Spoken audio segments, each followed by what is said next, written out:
Hey my people, it's Denise here. Welcome back to my YouTube channel. So today we are going to learn a banger recipe. You know what I mean by saying banger?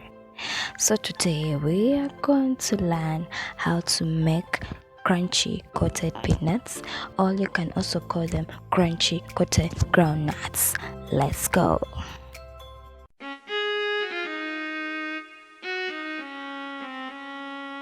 Now, if you are to make the crunchy coated groundnuts, we need the groundnuts to be roasted. So we first roast the groundnuts.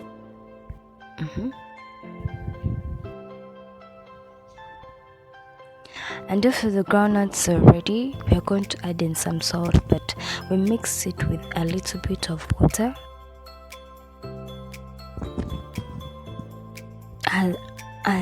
As in, the groundnuts should be still on the fire, or I will say charcoal. Yeah, so you put in a little bit of water and mix up until the groundnuts dry up, as you can see over there. So I believe our peanuts are ready. If it's okay, I'll call them peanuts. Yes, all our peanuts are ready, and there they are. So afterwards, we are going to get a little bit of a container, and we are going to put in 4 eggs.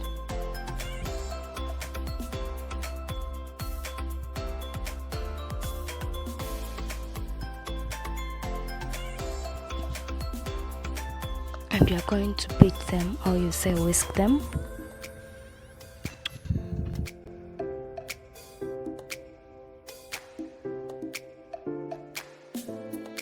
So afterwards, we are going to add in some cinnamon, a half a teaspoon,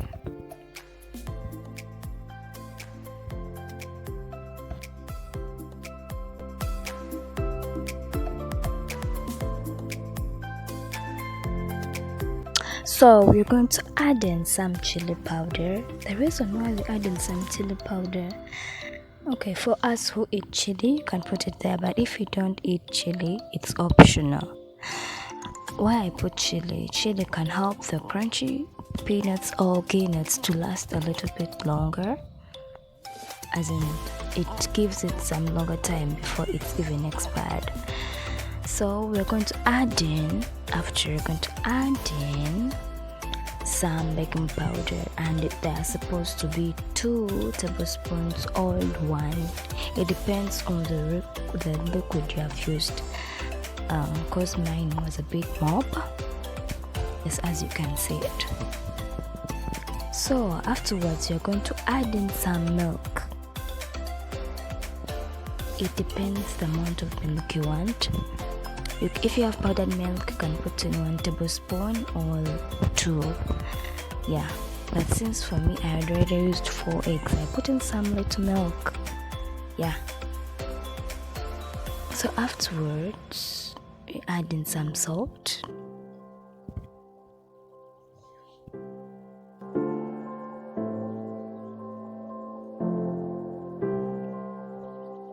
We're going to add in some powdered spices. It was a mixture of turmeric and other powdered spices. Yes.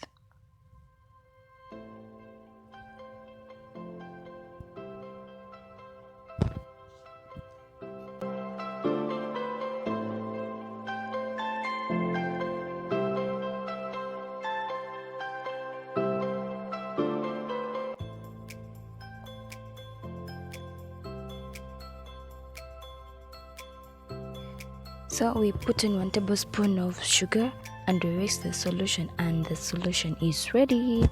So we're going to get the basin and we pour in our peanuts, because to make the coated peanuts we need something big. You cannot use a bucket, but you can use a basin, you can use some, I know you are getting me. So you're going to get the solution that we made and pour on the peanuts, as you can see.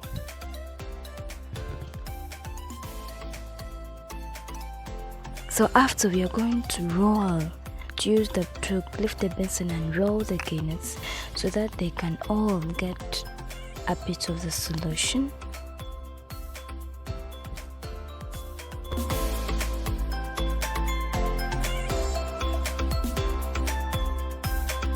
After pouring the solution onto the groundnuts, we are going to begin to sprinkle some flour, wheat flour. Use wheat flour. Okay, this time around use wheat flour. So you sprinkle the flour onto the groundnuts and roll. As you see, you lift the basin, you roll so that the flour can attach onto the groundnuts. So the solution we poured onto the groundnuts, it helps the flour to attach itself on the peanut. Yes. So you pour the solution as you pour the flour. So you sprinkle the flour. You need to know is you don't need to pour all the solution at once onto the groundnuts. You just pour a little bit. You can use a spoon, or you can just pour it by yourself, as in using the container, but you put in a little bit as you add in some flour. Yeah, that's how it is done. So you can see it is coming out where all the coated groundnuts are. You can see. So you guys, I'd like to thank each and every subscriber that has subscribed to my YouTube channel. I would like to request those who have not yet subscribed. What are you waiting for? You guys, please subscribe, share, comment, and also smash that like button if what you're watching is nice. And also click on the notification bell so that you could be notified every time I upload a video. Yeah.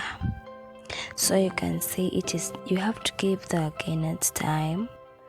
Yes, because for me I had made you see, even the flour got done, so I had to, luckily enough, I had another packet of flour because I thought this would be enough, but it wasn't. Because of the solution that I had made, it was much. Yes, and I had to complete it all. So you need to separate the groundnuts, as you can see there, so that it becomes one. Because if they are like attached to each other like two,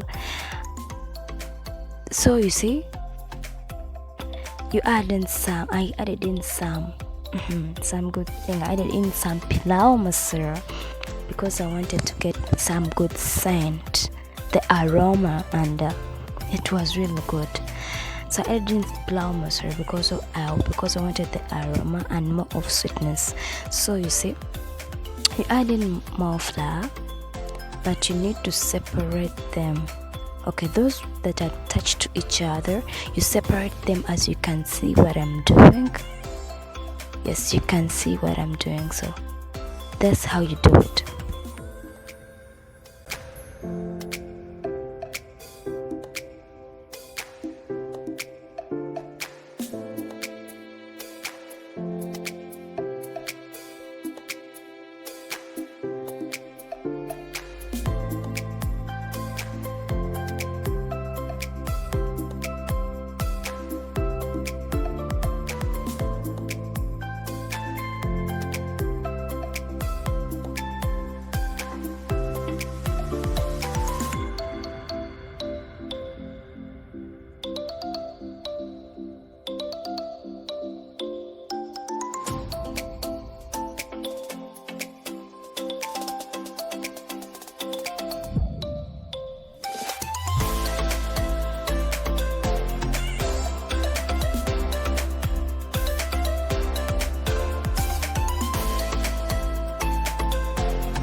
So you see, you put them aside. The ones you have separated one by one, you put them aside.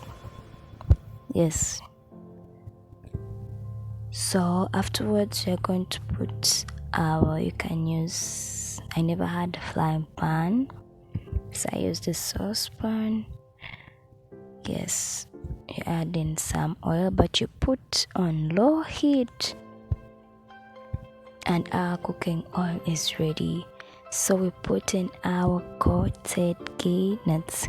You use a fork to separate it because, okay, you see what I'm doing? Yeah, that's what you do. And you give them time, because if you put them on high heat, okay, high temperature, I'll call it high heat, there your coated nuts will burn up before even they're ready. So you put them on low heat. Let me hope you understand me. So after, we are going to put our coated nuts. You get something, but you put on a paper on top. Why you put the coated nuts on a paper? Because, okay, the paper drinks, I'll call it, consumes the cooking oil that have stayed, okay, on the coated nuts. Let me hope I'm clear. Let me hope so. So you see, you leave it for like 1 minute, then you put it in another container where you're going to store it from. As you can see, our nuts are ready. Our coated crunchy peanuts or nuts are ready. You guys, thank you for watching my video. Okay, see you next time. Bye bye for now. Love you guys, and may God bless you.